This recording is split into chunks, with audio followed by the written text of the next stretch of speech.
Fala galera, meu nome é Fernanda Cordeiro, professora de Química do Cefet, e hoje a gente vai trazer mais uma aula bem legal de questões Exame de Qualificação UERJ, segundo aqui de 2019.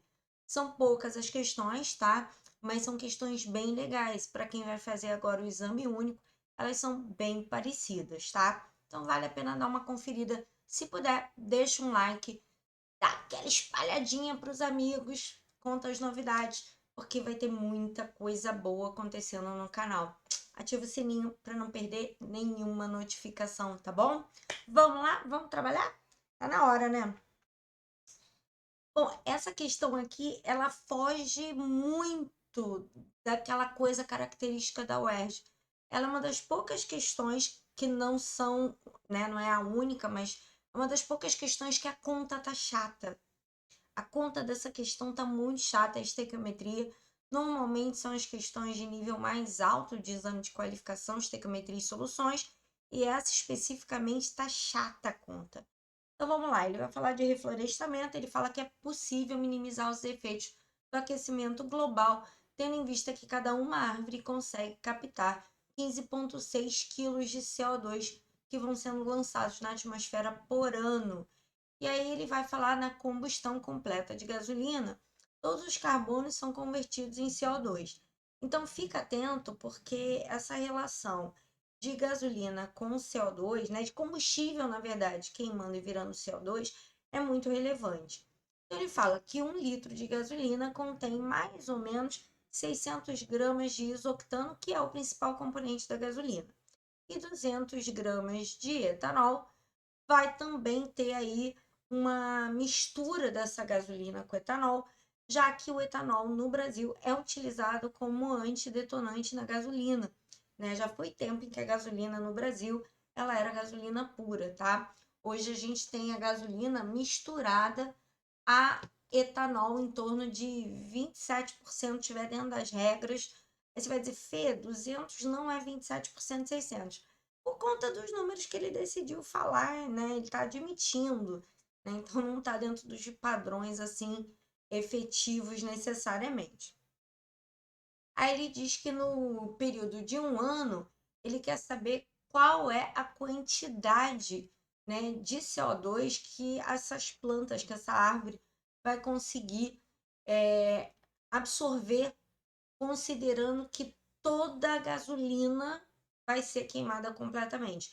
Lembrando que essa gasolina não é gasolina pura, ela tem uma parte de gasolina e uma parte de etanol.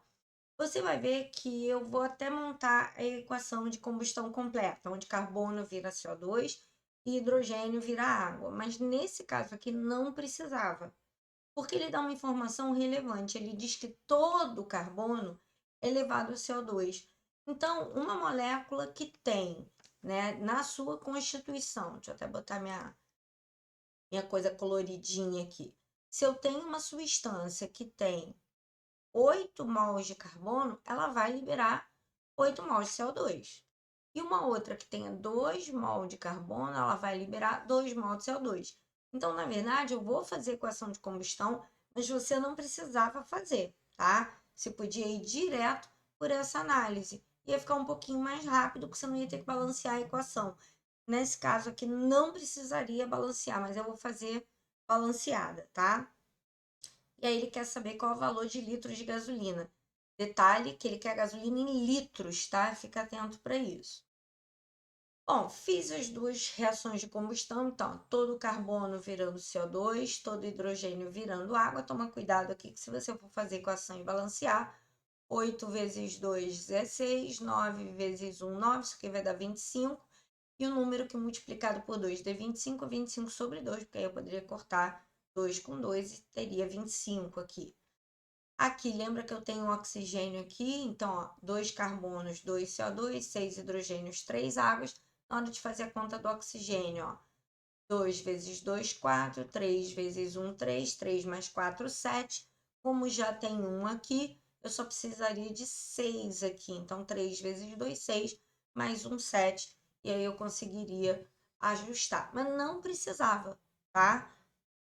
O que eu vou ter? Eu vou ter uma relação entre carbono e CO2 nas duas equações. Eu só precisava perceber que se eu tenho 8 carbonos aqui, eu vou ter 8 CO2. Se eu tenho 2 carbonos, eu teria 2 CO2. Isso já seria suficiente para resolver a questão. Bom, fiz a massa molar desse cara, do isoctano, e 8 vezes a massa molar do CO2. Lembrando que as massas estão na tabela.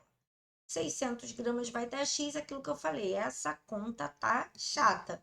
E você pode tentar fazer, dar uma simplificada, né? Aqui são dois números pares. Você pode tentar dividir por 2 em cima e por 2 embaixo. Isso talvez ajudaria você na conta, mas não vai ajudar muito não, tá? Essa conta aqui tu vai ter que entubar mesmo. A mesma coisa para cá, a massa molar do etanol 46, 2 vezes a massa molar do CO2. 200 gramas vai estar para Y.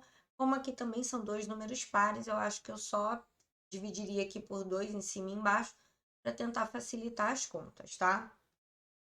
E aí, essa é a quantidade de CO2 liberado pela gasolina pura, né? Pelo isoctano. E essa aqui é a quantidade de CO2 liberada pelo etanol. Somaria as duas, passaria para quilo. Por quê? Porque ele me dá o dado, vou até voltar para você ver, ó. Ele dá o dado de CO2 em quilo, ó, 15,6 quilos. Então, joguei aqui em quilo para facilitar a minha vida, né? Eu sei que essa quantidade em quilos de CO2 dá para 1 litro de combustível, isso ele disse lá no texto. Mas ele vai liberar 15,6 quilos e vai dar aproximadamente 7 litros de combustível. Essa, por incrível que pareça, foi considerada uma questão difícil, até mais por conta dos cálculos que não estão facilitados, o que é raro na UERJ, tá?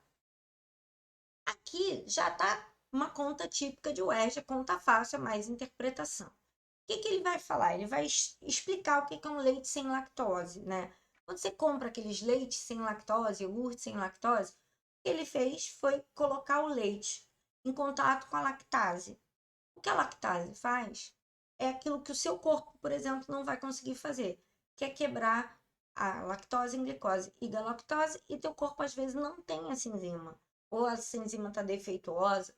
O problema é que ele diz o seguinte: se forem considerados somente os valores calóricos, 1 litro de leite com lactose, 1 litro de leite sem lactose vão ter 90 quilocalorias liberados. Então, desse lado eu tenho 90 e desse lado, os dois juntos, eu também tenho 90 quilocal. Diz que não muda a quantidade de energia com e sem lactose. A diferença é que aqui do lado esquerdo eu tenho água. E água não tem caloria, né, galera? Água não é calórico. Então, ele quer saber a combustão padrão da glicose.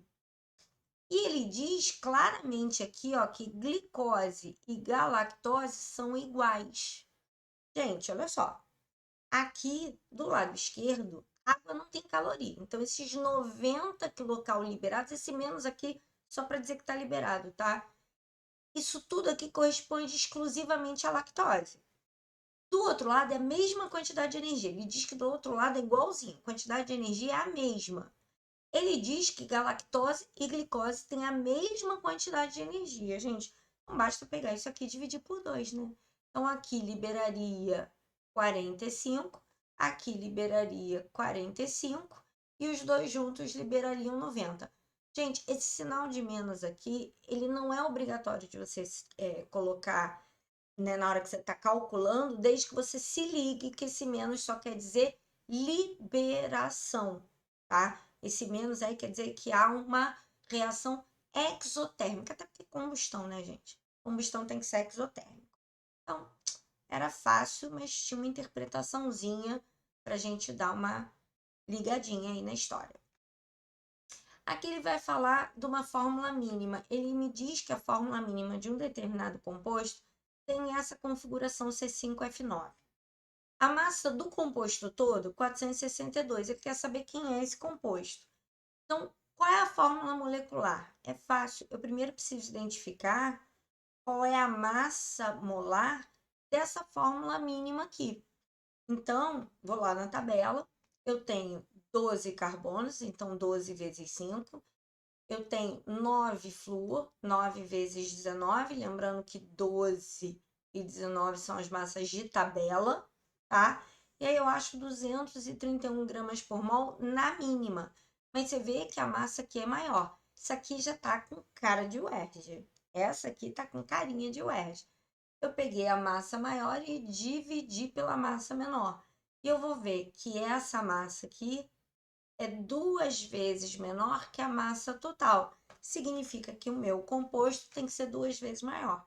Então, a fórmula mínima é C5F9 e a massa maior ela tem que ter 2 vezes esse tamanho. Então, ele é um C10F18. Moleza! Aqui também é uma questão fácil. O acúmulo do ácido 3-metilbutanóico no organismo humano pode gerar transtornos à saúde e ele quer saber a fórmula estrutural desse ácido. Cara, moleza, moleza. Aqui é um ácido, grupo carboxila. Aqui é um álcool. Ou seja, eu nem vou olhar esse cara. Isso aqui, ó, tá fora da minha história. Aqui é um aldeído. Tá fora da minha história aqui, ó. Esse cara aqui, ó. Foríssimo. Aqui também é um ácido. Os dois têm grupo metil. Maravilha. O problema é que o meu metil tem que estar no carbono 3. Como é que eu vou contar a partir do grupo funcional? Então, ó, 1, 2, 3, 4. Aqui tá no 2. 1, 2, 3, 4. Ah, beleza. Achei a resposta. Sim, é fácil desse jeito. Outra questãozinha que é meramente, sim, interpretativa, a dificuldade dela é muito pequena, é essa 5 aqui. Ele diz que essa tabela aqui, ela mostra um percentual a partir de 500 gramas de um vidro chamado borosilicato. Aí ele quer saber a massa em gramas do óxido básico presente. Gente, primeiro eu teria que identificar aqui um óxido básico. Fica muito fácil se você se ligar que a palavra alcalino é a mesma coisa que básico. Por quê? Qualquer metal alcalino vai dar origem a uma base, tanto a um A quanto a 2A, tá? Esse cara aqui é um ametal, isso aqui é um óxido de caráter ácido. Isso aqui é um ametal, é um óxido de caráter ácido. Alumínio é um óxido de caráter anfótero. Normalmente, a gente identifica, com algumas exceções, tá? Com algumas exceções, ametais como óxidos ácidos. Quais seriam as exceções? CO, NO, N2O e a água, que é uma controvérsia, tá? Mas esses 4 aqui são óxidos neutros. A maioria dos ametais vai me dar óxido ácido. Metais com NOx baixinho, metais com NOx mais 1 e mais 2 tendem a ser óxidos básicos. Tem alguma exceção, Fê? Tem. O zinco mais 2 é anfótero, então fica atento, porque isso é uma característica do zinco. Apesar de ser mais 2, apesar da gente esperar que ele fosse básico, não, ele é um óxido anfótero. Metais de inox mais 3 e mais 4 tendem a ser anfótero, então chumbo 4, alumínio mais 3, moleza. E óxidos de metais de inox elevado, NOx metálicos, mais 5, mais 6 e mais 7 tendem a ser anidridos também, tendem a ser óxidos ácidos, tá? Então, pô, molezinha. O único caráter que eu tenho aqui básico é o sódio. E aí ele diz que o percentual é 4% da massa total. Gente, se você matou isso, o resto é fácil.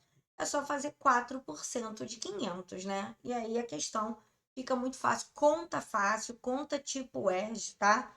Questãozinha bem tranquila que você só precisava se ligar de metal alcalino e alcalino terroso, principalmente os alcalinos, especialmente os alcalinos. Os alcalino e alcalino terroso dariam óxidos básicos. Beleza? Galera, era isso. Questãozinhas, né? Só a primeira que tava chatinha, o resto tava bem tranquilo. Espero vocês no próximo vídeo. Eu vou continuar fazendo exames de qualificação. Até porque a prova é em fevereiro, tá chegando, né? Quem ainda não viu, dá uma olhadinha, a gente já tem várias aulas aqui gravadas e temos aí, para quem também vai fazer o Enem, dá uma olhadinha que tem mais de 270 questões Enem resolvidas por assunto. Então dá uma passeada lá no canal que você vai gostar bastante, tá bom? Nos vemos na próxima aula. Beijo! Fui!